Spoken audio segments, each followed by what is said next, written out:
আজকে সকালে ছিলাম কুনমিং সিটিতে, সেখান থেকে প্রায় 7 আওয়ার্স গাড়িতে রাইড করে এসে পৌঁছলাম লিজিয়াংয়ে।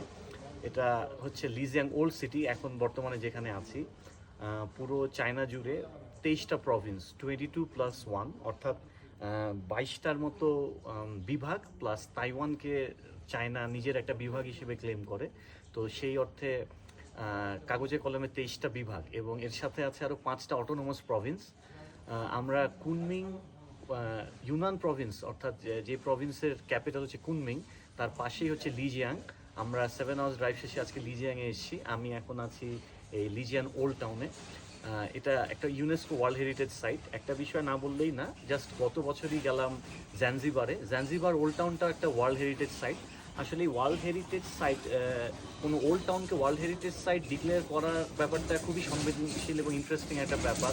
মানে আসলে এক অর্থে this is a time capsule frozen in time. মানে এখানে 400-500-600 বছর আগের একটা লাইফস্টাইল, একটা day to day pattern and কমার্সকে প্রিজার্ভ করে রাখার চেষ্টা করা হয়েছে by holding the same kind of architecture. সেটা দরজা থেকে শুরু করে এই পেবেল স্টোন পেভমেন্ট থেকে শুরু করে সব কিছুর মধ্যে, এবং অবভিয়াসলি মানুষের লাইফস্টাইলের মধ্যে।